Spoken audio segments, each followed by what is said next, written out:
Patrick McCulley. I'm a captain with the Garland Police Department, currently assigned to Community Services, which is the neighborhood policing unit, the gang unit, and I'm also over our critical incident stress management team.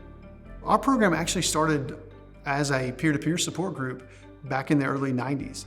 The current iteration, our critical incident stress management peer support group, came up with then Assistant Chief Jeff Bryan. I wanted to do more for our officers to make sure that we were giving them the most care during some of the toughest times that they have. Well, then we added on the critical incident stress management model onto it, which brings in one-on-one interactions, more specifically targeted to folks that are experiencing an immediate critical response.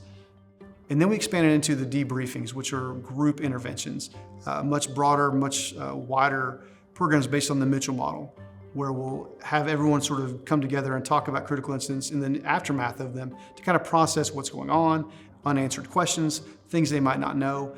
Our model expanded to add a mentoring program where every officer in our academy is assigned a mentor, someone who's been in the police department a significant period of time, who can give them guidance on how to deal with the emotional and mental struggles of the job.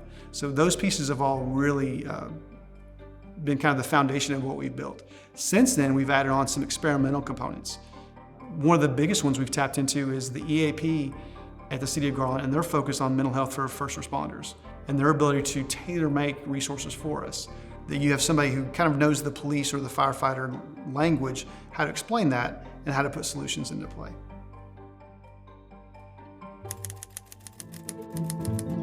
For new resources, I think the number one thing is, can we evaluate their abilities to do what they say they will do?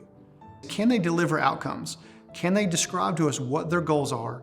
Can they lay out objectives for their patients, for themselves, and give us any measurable feedback on can they be successful?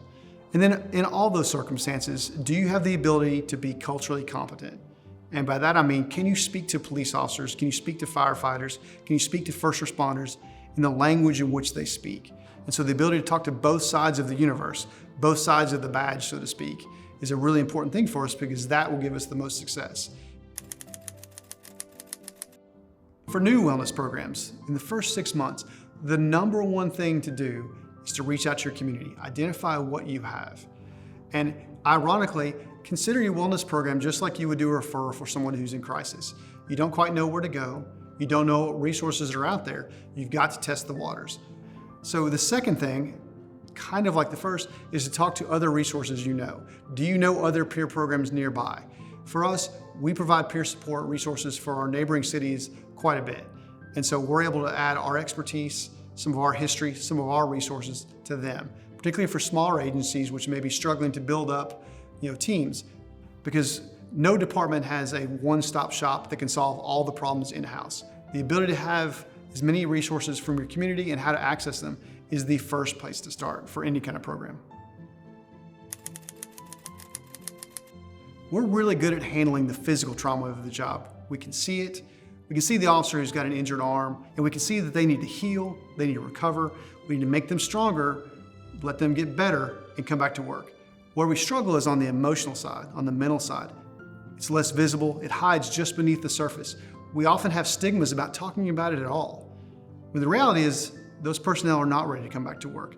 And if we can't serve them and protect them in situations that oftentimes were created by the job that they swore to do, to the community they swore to protect and defend, we're doing them a disservice.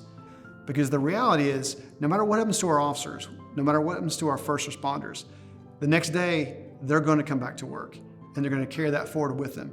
We can't take it away from them, but we can make them stronger, make them better equipped to handle those challenges, and carry them forward to the next day.